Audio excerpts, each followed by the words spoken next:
Assalamualaikum warahmatullahi wabarakatuh. Waalaikumsalam. Perkenalkan, kami dari grup H yang beranggotakan dengan saya, Muhammad Farabila, Muhammad Fasali, ada Muhammad Musafi, ada Aulia Kurniasari, Rafli Lana, Adib, dan Marisa Filosofi.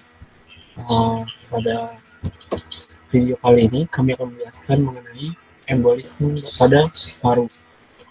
Yang pertama, introduction akan dijelaskan oleh teman kami. Pada kami, silakan. Emboli adalah penyumbatan pada aliran pembuluh darah. Penyumbatan yang dimaksud di sini bisa berupa gelembung udara atau darah yang menggumpal. Emboli yang muncul pada tubuh manusia dapat mengganggu organ tubuh karena kekurangan oksigen. Tubuh manusia memiliki 3 tipe pembuluh darah, yaitu arteri, vena, dan kapiler. Apabila fungsi masing-masing itu terkendala, maka akan berakibat ke organ-organ yang lain.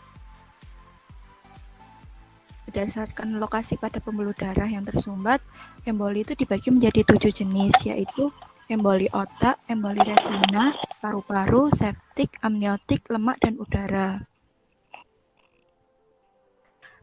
Gejalanya juga banyak tergantung pada tipe pembuluh darah yang tersumbat dan lokasi penyumbatannya. Misalnya pada paru-paru atau otak. Apabila pasien mengalami penyumbatan pada pembuluh darah di paru-paru, maka gejala yang muncul meliputi nyeri dada, sesak nafas, dan batuk. Sedangkan jika penyumbatan terjadi di otak dan menyebabkan stroke, maka gejala yang muncul dapat berupa kelumpuhan anggota tubuh dan gangguan bicara. Kemudian faktor resiko seseorang mengalami emboli diantaranya bisa obesitas, bisa karena merokok, tidak dapat bergerak dalam waktu yang lama, atau bisa juga memiliki riwayat penyakit medis seperti gagal jantung, kanker, atau pernah mengalami operasi. Untuk mendeteksi emboli pada paru-paru dapat dilakukan dengan X-ray.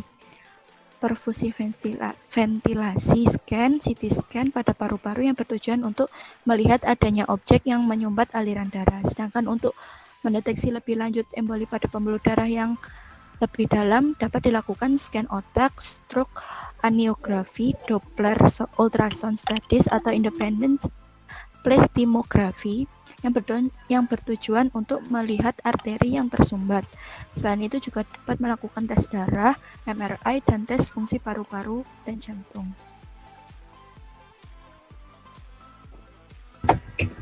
Oke, kembali lagi ke main problem.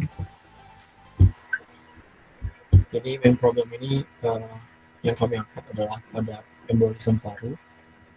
Embolisme pada paru terjadi disebabkan oleh adanya embolus yang menyumbat arteri pulmonaris, sehingga darah yang dipompa menuju paru-paru mengalami penurunan debit menyebabkan dispnea hingga kematian mendadak.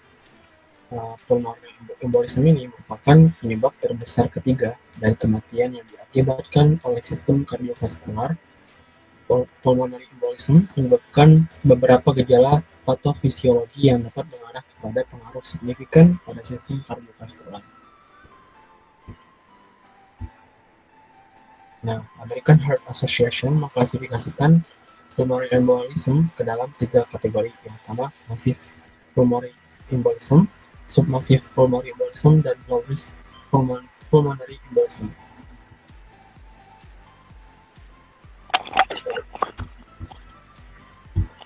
Diagnosis dari pulmonary embolism tidak dapat langsung ditentukan hanya dari gejala yang terjadi, karena gejala yang terjadi pada pulmonary embolism non-spesifik.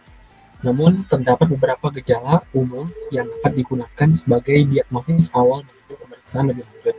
Sebanyak 39% dari pasien pulmonary embolism mengalami aortic chest pain, 50% mengalami dyspnea saat keadaan istirahat, dan 20% lagi mengalami hemoptysis. Pemeriksaan utama untuk melakukan diagnosis pulmonary embolism adalah pemeriksaan fisik, terutama pemeriksaan kardiovaskular. Pasien pulmonary embolism pada umumnya mengalami takikardi dan atau hipoksia dengan peningkatan kebutuhan oksigen. Ya, untuk main konten, Perawatan pada kasus akut pulmonary embolism atau APE dapat dilakukan dengan beberapa terapi, yaitu terapi trombolitik, pulmonary embolektomi, caval filter, dan terapi antikoagulan. Dengan masing-masing penjelasan sebagai berikut. Pertama, untuk kateter, terapi berbasis kateter hanya harus dipertimbangkan di pusat dengan pengalaman yang cukup dan dengan jenis terapi ini. Artinya tidak semua instansi medis bisa menangani. Yang kedua, filter caval. Perawatan dengan filter caval diindikasikan pada pasien dengan terapi antikoagulasi akan mengurangi kematian pada pasien yang tidak stabil. Tidak hanya mereka yang diobati dengan trombolisis, tapi juga pada mereka yang diobati hanya dengan terapi antikoagulasi. Terapi koagulan. Terus yang keempat, embolektomi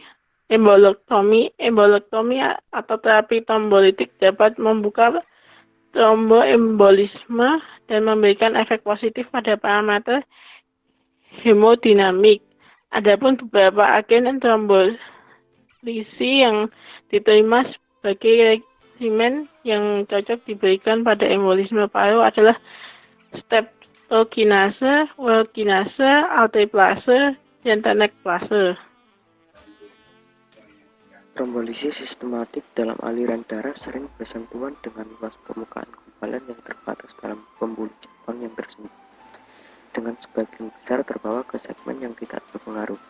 Karena itu diperlukan untuk menggerogoti bekuan darah untuk menghilangkan secara signifikan. Sesuatu yang diperlukan saat ini adalah alat catheter directed thrombolysis. Alat ini digunakan untuk mengurangi pendarahan dengan mengetahui kadar dosis heparin yang tepat.